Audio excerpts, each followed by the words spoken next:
Hello, Namaskar viewers. I am Sanjeev Pandya welcoming you to this week's edition of the Business Talk with AJ right here on ITV Gold. As we welcome you to the show, let me just tell you the show is brought to you by Sai CPA Services, a complete professional accounting firm and the tax advisors. Sai CPA firm can guide you, can navigate you with your taxes and with all your corporate personal taxes as well as any business matter that you need assistance. Sai CPA Services, they can be reached at 908-380-6876 or visit their website saicpaservices.com. With that note, I'd like to welcome Mr. AJ Kumar of Sai CPA Services to the show. Sir, welcome to the show. Thank you, Sanjeev, and thank you for the kind introduction. You're very welcome. How was your Thanksgiving holiday? Oh, very nice. Relaxing. Appreciate that. Thank you. Okay. No, because I figured that, this year Thanksgiving retail sales was so high, so I figured that you must have gone out for shopping. Well, it's not me, but you're right. The retail consumers were higher than any prior years. And we have to take a step back. We have been just coming out of COVID years. Yes. So this year we had more in terms of number, more consumers coming out on Black Friday, especially when a lot of sales happen. In total, the sales were not as high as we were expecting. They were higher than the prior year, but not as high as the analysts were expecting. But from the number of consumer perspective, more people showed up. More people showed up, yes, and the viewers like to tell you that AJ loves to shop, but normally he stays home and he sends the people for him to shop. So that's what he does. But anyway, so Thanksgiving is over and now we are actually in the first week of December. So here we go, last month of the year 2023, and here we are to bring you the business stories of the week from all over the world. Let's start with the U.S. economy. There's a good news. Yes, U.S. economy grew. So U.S. economy is doing very well. U.S. economy grew 5.2%. If you look at just the third quarter, on an annualized basis is 4.9%. If you remember, the expectations were 4.6%, which was revised from 4.3%. Even then, the actuals are beating what the analysts were expecting. That shows a lot of positivity. It's not as good as to reduce the rate for the federal government, but seeing the result, we know for a fact now that the federal government is not going to increase the rate in mid-December, December 12th, December 13th, when the next meeting happens. Probably the first rate decrease, Sanjeevji, will come in probably April, May of next year.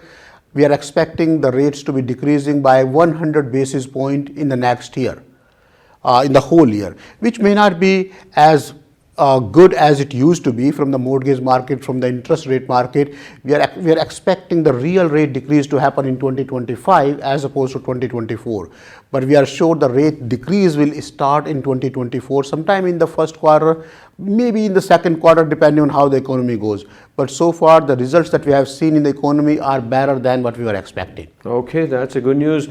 While U.S. economy has recovered from pandemic days and it grew faster than the experts had predicted, but there are some challenges ahead, such as supply chain distributions, labor shortages, and inflation pressures, and also Omicron variant of COVID-19. Is it going to happen or not? But there is a little bit of talk out there. So let's see what happens. So there are always going to be challenges. But whenever there is a positive response to the challenges in a way that, economy grew faster than expected, it is a good sign. It's a good sign for all of us to know and to understand. But, there's always going to be somebody who's going to be skeptical about that. And of course, Chase CEO Jamie Dimon says that U.S. may get into recession. Absolutely. So that's contrary to what the economists are saying, and you have to know who is this person. CEO of JP Morgan Chase, the largest bank, $3 trillion plus bank, the biggest bank in America. The CEO of that bank, Jamie, is saying that the economy is heading to a recession. So as Sanjeevji, you're right, as you said, we have to take it one day at a time. So we have a lot of opinions about it. So nobody can for sure forecast the future that this is how it's going to be. There are people who are more conservative forecasting a recession, then there are people who are more optimistic, saying the economy is doing better than what we expected, and the results are showing that the economy did better, at least in the third quarter. But we still have to be careful, one day at a time, 1 month at a time. We are not expecting again the federal government to be increasing the rates anymore. If you remember, till last September, federal government increased the rate 11 times. And again, the first rate decrease is not going to be huge. We are only expecting 25 basis point, and that too in sometime in 2024, not in 2023. Yeah, in 2023 there's not going to be rate hike. December 12th and December 13th, these are the dates Fed is expected to meet, but there's not going to be rate increase because they just want to leave everything the way it is. And not only the Fed, but the Federal Reserve, European Central Bank, and the Bank of England have paused their interest rate hikes in the recent weeks. Absolutely. And looking at the global condition, not only US economy, but the global economy, they are thinking that this is the wise move to make right now, that not to touch interest rate issue. What happens in the first quarter of the year 2024, that remains to be seen. Now, what else remains to be seen is a dollar. Unfortunately, US dollar is heading in the worst direction and then having its worst month in a year, and that is not an encouraging news. Well, it depends on which side of the equation you are. So when US dollar is weak, it's good for the exporter who are exporting to US. It's not good for the US consumer because everything becomes slightly more expensive. Your US dollar, your $1, if you're earning in US dollar, is not able to buy, does not have the same strength to buy what you were able to buy earlier. In November, we have seen US dollar consistently over 83 Indian rupees, which is not good. I mean, not that is the lowest mark, but from a monthly perspective, meaning where the rates are consistently over 83, this has not happened in the near future, in the near past either. So we just have to take it one day at a time. We have to see if this is the new normal for the months to come, or if the US dollar is going to get strengthened. But it's a good news if you are an exporter to US, and it's not a good news if you earn in US dollars and if you are a US consumer over here. Okay. Well, I'm a US consumer, so Absolutely. all I did, I use dollar to make a living here in the US. So if you are in India exporting to US, or if you are a businessman, then you have to look at your situation. You can has your situation depending on which side of the equation you are, especially if you own the business and if you have large exposure to foreign currency, it's a good idea for you to consider hedging the US currency. Let me ask you a question. See if you know the answer. You may know the answer to this question. It just came to my mind. Because of war in the Ukraine, that US gave out hundreds of millions of dollars, billions of dollars to Ukraine, right? Now Israel and Hamas is at war, and there is a talk that there will be a blank check issued by US, blank check in the sense that they're going to help out Israel also to fight this war.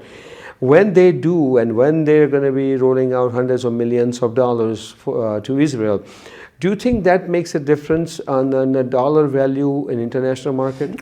It does to a certain extent, but you have to take a step back. Having a war between Israel and Hamas does not affect the US economy directly. Actually, it helps US economy because a lot of US weapons are exported to both countries. Yeah. So unless you start writing a large check or larger than the benefit you are getting, at that time it sort of starts affecting the bottom line. But we're also adding debt to our, Absolutely, that affects too. Yes. So while we are giving money to a foreign country and taking that on the US economy, Exactly. so you said double whammy. Yeah. So there are a lot of factors goes in there. It's not just one factor. Okay. It's not just one currency. You have to compare this currency with a lot of other currencies. Yeah, because then if you have noticed, US is the only country who's been helping out with hundreds of millions of dollars, to Ukraine, and they're going to be helping out Israel because no other country has come forward with that kind of money power. Initially, a lot of countries did help Ukraine. Yeah, but now not as much as US did. Absolutely, and a lot of countries have taken the step back now because the war is lingering on sort of forever, not finished. And the other countries, they're having their local problems also, recession, economy, and so stuff are we. like that. I mean, US economy is struggling. The inflation rate is too high. The interest rate is too high.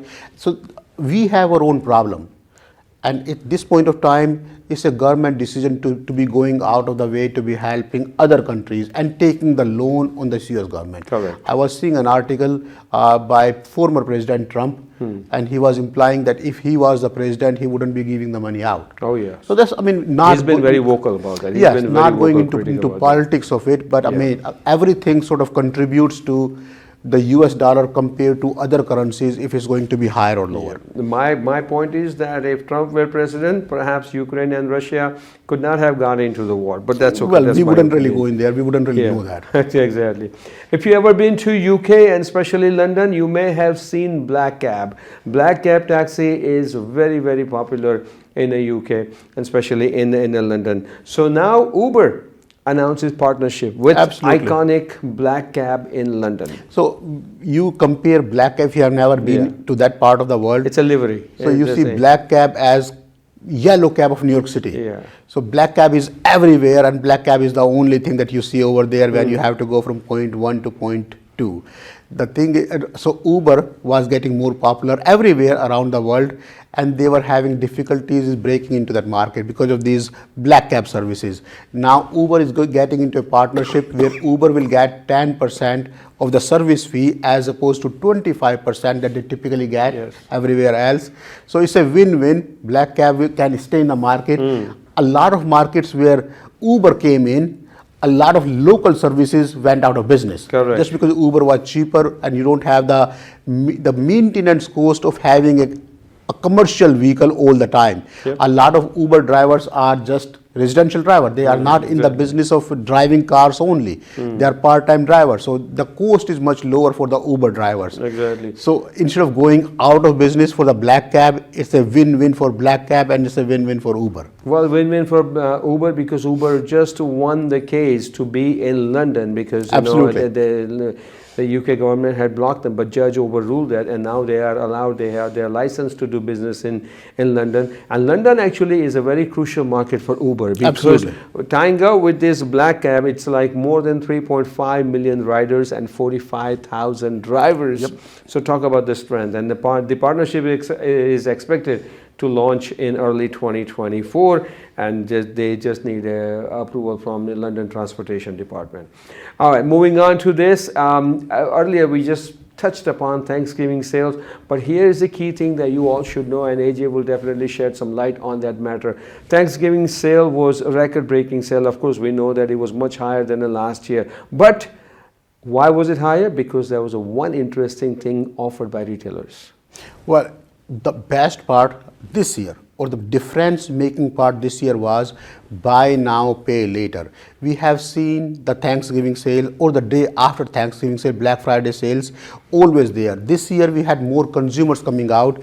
The sales were higher than the prior year, the last year, but not as high as the economists were expecting. And the biggest factor in contributing to the higher sale than the prior year is buy now, pay later. A lot of people have put the purchases on the credit card, especially on the departmental credit cards. You know, there was a buy now, pay later, and then there used to be layaway plan by the retailers years ago, decades ago. There used to be that. So something that they have come up with to attract more shoppers. But anyway, with that note, viewers, we're going to take a break. When we come back, we got more interesting business stories for you in this, the Business Talk with AJ show.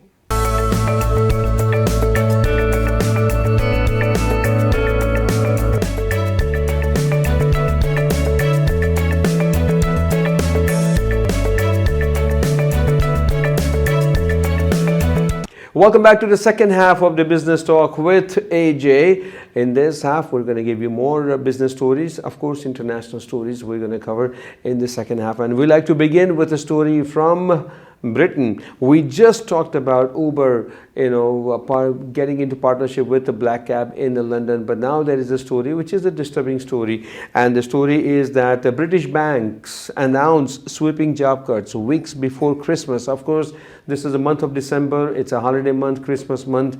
And this is a very, very, disturbing news for the employees of those banks. Absolutely, and banks in general, this whole sector has been struggling. A couple of weeks ago, we talked about Citizens Bank, have the latest bank filing the restructuring. Now we hear the Metro Bank in London. is having a situation. They are looking for investors to bring 250 million pound, over 300 million dollars. There are a lot of job cuts happening. So in general, the whole industry, the banking industry is suffering. You will see a lot of changes in the industry in general, not just in London, but in US as well, including but not limited to seeing a lot of physical brick and mortar branches may be closed. A lot of these services will be online or less cost for the bank. So bank is taking a step back and trying to redefine the model as where they are making more money, which service makes them more money. It may be the end of a free checking service, or if you want the free checking, it's only web only service. So you will see a lot of changes, a lot of restructuring in the general banking industry. All right. I hope that in the month of December, at least the companies or banks in the US don't announce any major layoffs. Let's hope that way. That's always the hope, and a lot of companies sincerely try very hard, but sometimes it just becomes too difficult. This month at least you shouldn't do Yeah, that. At least yeah, in December agree. you should. It's the last month of the year and it's a holiday month, so you really don't want to do it. But hey, business is business, and when we talk about business, you know, some companies realize it a little bit later on, but as they say, it's never too late to realize that, you know, what is your best option. I'm talking about Walmart. Walmart, they have started to rely less on China, and now they are importing more goods from India. This is a major story. That's a wonderful story. So if you go back a couple of years, in 2018, only 2% of Walmart import came from India. And as much as 80% of Walmart import came from China. Now, Walmart is redefining their strategy. They are trying to diversify their supply chain model. They are trying to find other lower cost options. And if you remember, China had situation a few months ago in terms of freight charges, in terms of freight. China had problem with the COVID situation. We are hearing another virus going on in China. So there are a lot of issues going on. But the story here is Walmart is diversifying and relying on India suppliers to increase the supply. Between 2018 till 23, Indian supply have grown from 2% to 12%, while Walmart is taking only 60% of its supply from China. So Walmart's reliance on China is going down. China is still the biggest supplier for Walmart. 60% comes from China, but 60%, comparatively speaking, was 80% 5 years ago. There are several factors, you know, due to this, because in China, the Chinese economy is not doing too well. Absolutely. They are having their internal problems, and because of this political instability, not getting clear message or clear a voice of cooperation from China for US, that is very disturbing to some retailers. And Walmart It's a business decision. Yes, Walmart finally has realized it. And as Andrea Albright, Walmart's executive vice president of sourcing, said that we want the best prices. And that means I need resiliency in our supply chains. I can't be reliant on any one supplier or geography for my product, because we are constantly managing things from hurricanes and earthquakes to shortages in the raw material. So they are really, you know, exploring this option slowly by slowly. It has just started, and the numbers are really looking good, but just started. Imagine if this continues, if this trend continues, in 1 to 3 years, India could become a major supplier, to Walmart for their products and goods. It will be great for Indian economy. The key here is, can Indian economy be seen as more sustainable, more reliable than the Chinese economy? Yes. We have to have the political stability. Correct. We have to have the country which is seen by the foreign countries as a stable country, politically, socially, economically. Exactly. All right, and talk about India. You know, viewers, I'm sure that you must remember this news, but perhaps it hasn't gone out of your sight. Couple of months ago, Gautam Adani fell off the list of billionaires, the top billionaires, top 20 billionaires in the world. He fell off the list because of that Hindenburg report came out, and Hindenburg report kind of damaged Adani's, stock value and everything. But guess what? Now the news is Adani is back. Gautam Adani is back in the top 20 list of the billionaires in the world. Absolutely. So the court has given a decision that the Hindenburg report was not right, was Correct. not true. Not valid, yes. Not valid. No proof, yep. So that created a rally in the market. Their shares are doing very well. They have gained $6 billion plus. He currently holds 19th spot, okay? Absolutely. It's a 19th spot. Remember, So he used to be in the top 5. Absolutely, But to but get still, back at 19th spot it's a big deal. the day is not too far that he will be soon in top 10 and then in top 5. He is the second richest person we are talking about. After Mukesh Ambani, Adani is the second richest person, Indian richest person, with $53.6 billion of net worth. Nice to hear that. Anyway, that's his second richest person and first richest person, so on and so forth. Now let's talk about the richest cricket league in the world. The cricket company in the world, which is BCCI, Board of Control for Cricket in India, is the richest cricket entity, right? And now IPL is going to be coming. Now there's a talk about IPL because IPL auction is going to begin soon, and most of the teams, they have announced that what players they're going to retain and what players they're going to release. And there's a major news. A lot of players are getting released. Absolutely. So what we hear so far, Hardik Pandya will be moved from Gujarat Titans to Mumbai Indians. He requested a trade from Gujarat Titans to Mumbai Indians, so he's going back to his original team. Absolutely. Now the Gujarat Titan, if you remember, Hardik Pandya was the captain over there. So Gujarat Titan needed a captain. Now they're relying on Shubman Gill. Gujarat Titans, came into the picture 2 years ago. Yeah, right. All right, and Hardik Pandya was their captain. In the first year, Gujarat Titans won the championship. In the second year, that means this year in 2023, Gujarat Titans lost to CSK, Chennai Super Kings in the final. So they really performed very well. Absolutely. And now Hardik Pandya has requested a trade for the reasons unknown. So now Hardik Pandya officially has gone to Mumbai Indians. Shubman Gill has been number 2 guy in Gujarat Titans from the beginning. So Shubman Gill is now the captain. And again, IPL is going to go into the auction. Absolutely. Gujarat Titans' purse has gotten big because they got money from Mumbai Indians for Hardik Pandya. So they will go out and looks like they may get a very, very well-known player.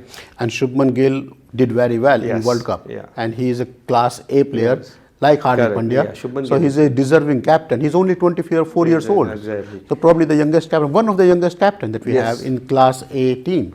I don't know, too young to be a captain, but maybe Gujarat Titans have faith in him and in Shubman Gill's ability, and we wish Shubman Gill very, very well. So that is the news about IPL. Now, let's talk about T20 tournament, which is going on in India versus Australia. As you know, India, they have put in all their young players out there, led by Surya Kumar Yadav.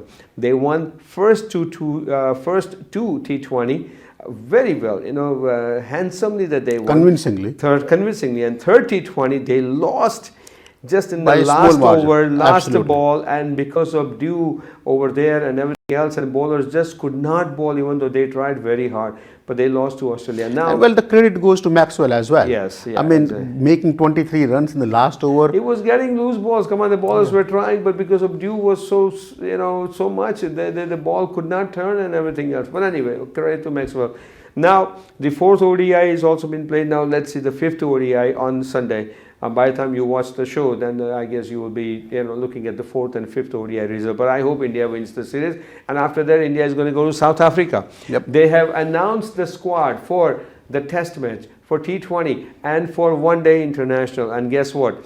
Virat Kohli and Rohit Sharma, they have requested a time off from the white ball. That means they will not be playing T20 and the World Cup and one day, not World Cup, one day. They will not be playing, but they will play the test. Yep. And Hardik Pandya. Hardik Pandya is not in there. Hardik Pandya is not in there for his injury reasons. To South Africa because of injury. Mohammad Shami is not going to be there because he's going to have some kind of injury also. Now, ho gayi baat. Yes, up. Now let's talk about accounting and the year end and the important message from AJ of Science CPA Services. So the show wouldn't be over unless we bring it to you. Right now is the year end. You are already in December, the last month of the year. If you don't look at your financials now, it will be too late. You have to make certain decisions before the year end, before December 31st, especially if you own a small business. What you can do, find out where you stand, how much money you have made in the 11 months. Then compare it with the last year's taxes, how much money you reported to the government. If you made more money, then find out expenses, find out machinery, phone, equipment, travel, wherever you can spend the money, where you can grow the business, spend the money for the business only. But unless you know where you stand, you wouldn't be able to plan. There are a lot of things you can do: 401k, IRAs, SAP, a lot of qualified retirement plan, a lot of machinery under Section 179 deduction. You can claim the depreciation. The key here is know where you are so you can plan accordingly. Okay, that's interesting. And for that and for any other tax related matter or any question you have about your business, small business, mid-sized business, large business, you can contact Sai CPA Services to have your books done right and your taxes also completed right. Give them a call at 908-380-6876 or visit their website, which is saicpaservices.com. With that note, we come to the end of this week's episode of the Business Talk with AJ. So thank you so very much for your time. Thank you. And thank you so much for your advice. And with that note, of course, I am Sanjeev Pandya, wishing you all happy and tax-free and holidays, good holidays ahead. Until we meet again next week, same place, same time. Do take care of yourself. So long. Thank you.